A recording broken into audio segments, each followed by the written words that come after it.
আচ্ছা, আমার জানেমানটা এখানে দাঁড়িয়ে আছে। আরে এ তো ঐশী না। সরি, চালিয়ে যাও, চালিয়ে যাও। বস আমাকে সরি বললো। ঐশী, একটু সময় তো আমাকে দিবা। এই নাটকের মধ্যে কি এমন আছে? বস এভাবে জ্বালাচ্ছেন কেন? আমার প্রেমপত্রের উত্তর কখন পাবো মহারানী? আমাকে পাওয়া এত সোজা না। ঐশী বসকে পাত্তা দেয় না, কিন্তু অন্য মেয়েরা সবাই বসের পেছনে ছোটে। সবাই মনে করে এই দৌড়ে প্রীতি অনেকটাই এগিয়ে আছে, তাই তারা প্রীতিকে খোঁচাতে আসে। প্রীতি একটু কফি খাও, তুমি তো ক্লান্ত, একটু মেসেজ করে দিই। বস আর তোমার জুটি তো সেই, দোয়া করো সত্যি যেন আমি তাকে পাই।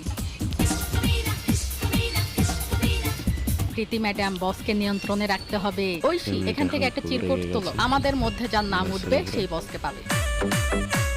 হ্যাঁ, অফিসের কাজ কাম ফেলে সবাই চিরকুট চিরকুট খেলো। চিরকুটে ঐশীর নাম আছে। আমি দেখতে চাই। ও, চাকরি ছেড়ে দিতে চাও? বস একটা এঙ্গেজমেন্ট ইভেন্টের আয়োজন করেছে। এই মেয়েগুলোর কেউ জানে না কাকে আংটি পরানো হবে। বস, এই ডায়মন্ডের আংটি কাকে যে দিবে? এ কেমন আচরণ? স্যারের পার্সোনাল জিনিস তোমরা আগেই খুলে ফেললা। আরে বাপরে, ঐশীকে তো চেনাই